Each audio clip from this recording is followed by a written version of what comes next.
मुझे नहीं पता कि रमीज भाई इस चीज को कंटिन्यू कर रहे हैं नहीं कर रहे हैं, नए चेयरमैन आएंगे, नया चेयरमैन आएगा, ये जितने भी जो रमीज भाई ने चीजें बनाई हुई है अब ये सारी डिलीट हो जाएंगी। अब नजम सेठी आएंगे, कोई और आएगा, XYZ जो भी आएंगे वो नई चीजों के साथ आएंगे, फिर हमें जीरो से चीजों को शुरू करना पड़ता है। खबरें आ रही हैं कि शायद नजम सेठी रमीज राजा की जगह चार्ज ले ले, क्योंकि रमीज राजा जब से चेयरमैन बने तला उन्होंने ऐसा लगता है कि वो अपने आप को बादशाह सलामत समझने लगे और वो किसी को घास ही नहीं डाल लेते। कितनी दफा हमने कहा है कि खुदा के लिए लड़कों को रेस्ट दे दो, तो वहां पर कोई अफलातून है पाकिस्तान क्रिकेट बोर्ड में या उनके स्टाफ में जो कहता है कि मुसलसल बॉलिंग करते रहेंगे तो वो फिट रहेंगे।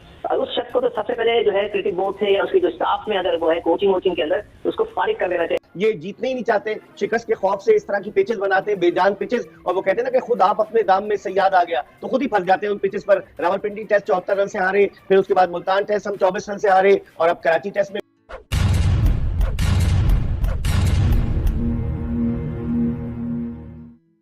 नमस्कार दोस्तों, जय Hind. Super power India news में आपका स्वागत है दोस्तों जैसे कि आपको पता है कि 17 साल बाद आई इंग्लैंड की टीम ने पाकिस्तान को घर में ही बुरी तरह हराकर सीरीज़ को 3-0 से जीत लिया था। और इस शर्मनाक हार के बाद पूरे पाकिस्तान के, खास करके पाकिस्तान मीडिया के निशाने पर न सिर्फ बाबर आजम बल्कि रमीज राजा भी आ चुके हैं। यही कारण है कि पाकिस्तान के फॉर्मर क्रिकेटर भी अब खुलकर रमीज राजा के खिलाफ आ रहे हैं। पाकिस्तान के फॉर्मर क्रिकेटर शाहिद अफरीदी ने अब मीडिया में ये बयान देकर हलचल मचा दी है कि रमीज राजा कभी भी क्रिकेट बोर्ड से हटाए जा सकते हैं, यानी कि सीधा सीधा रमीज राजा का कभी भी तख्ता पलट हो सकता है। इस शर्मनाक हार पर पाक मीडिया का क्या कहना है, चलिए देखते हैं। जो कभी भी नहीं हुआ वो हमने होते हुए देखा। तो यस, बात करेंगे कराची टेस्ट के हवाले से।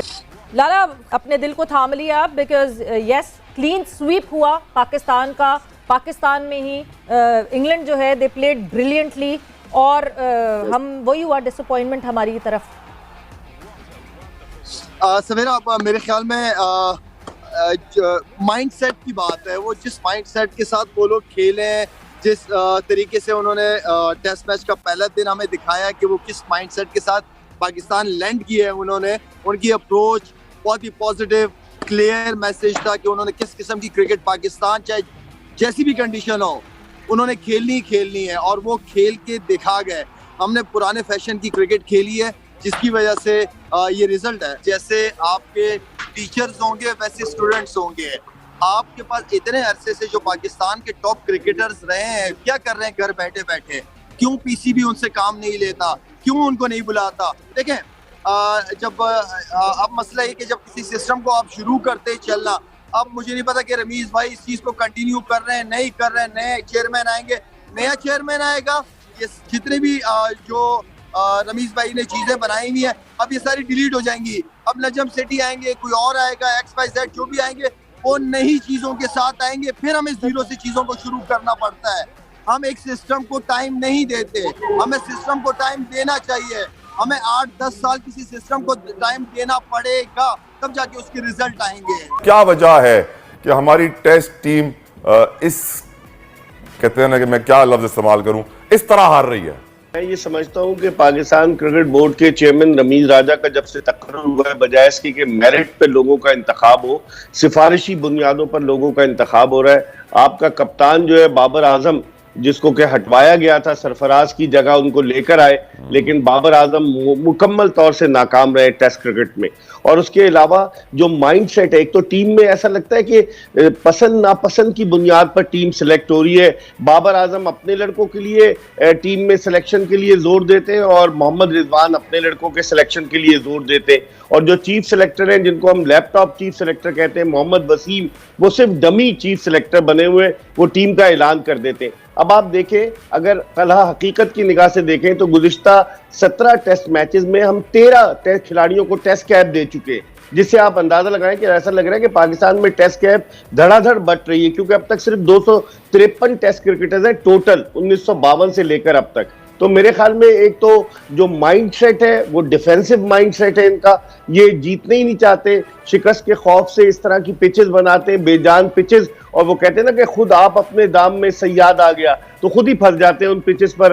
रावलपिंडी टेस्ट 74 रन से हारे, फिर उसके बाद मुल्तान टेस्ट हम 24 रन से हारे, और अब कराची टेस्ट में भी हम शिकस्त की तरफ रवा दवाएं। तो मेरे ख्याल में पाकिस्तान क्रिकेट बोर्ड के अरबाब इख्तियार को, या वो लोग जो क्रिकेट बोर्ड के चेयरमैन का तकर्रुर करते हैं, उन्हें सोचना चाहिए। खबरें आ रही हैं कि शायद नजम सेठी रमीज राजा की जगह चार्ज ले ले, क्योंकि रमीज राजा जब से चेयरमैन बने तला, उन्होंने ऐसा लगता है कि वो अपने आप को बादशाह सलामत समझने लगे और वो किसी को घास ही नहीं डाल लेते। तो फिर नजम सेठी क्यों? अगर चेयरमैन मेरिट पे सेलेक्ट नहीं होगा तो खिलाड़ी क्या खाक मेरिट पे सेलेक्ट होंगे?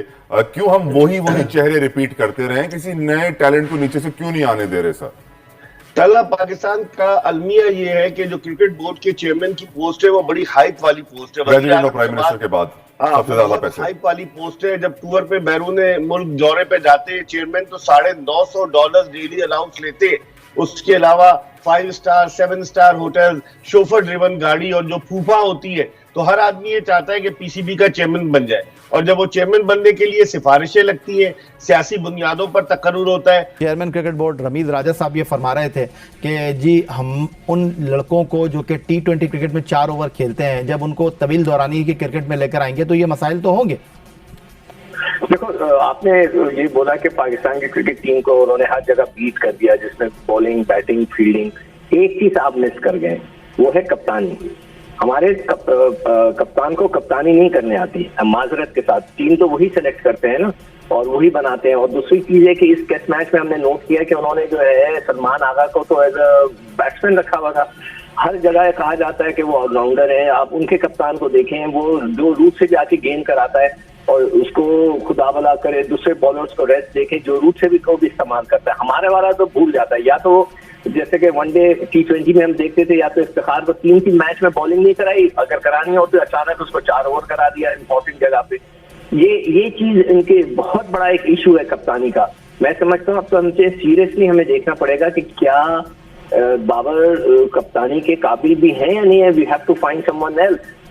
वो भी एक इशू हो गया हमारे लिए एक रिजवान भी इशू बन गए हैं। तो हमारे लिए काफी इश्यूज बढ़ते जा रहे हैं। और जो आप बॉलिंग की बात कर रहे थे कि अनफिट होने का, अगर आपके प्रोग्राम, आप भी मेरे साथ प्रोग्राम करते हो, कितनी दफा हमने कहा है कि खुदा के लिए लड़कों को रेस्ट दे दो, तो वहां पर कोई अफलातून है पाकिस्तान क्रिकेट बोर्ड में या उनके स्टाफ में जो कहता है कि मुसलसल बॉलिंग करते रहेंगे तो वो फिट रहेंगे।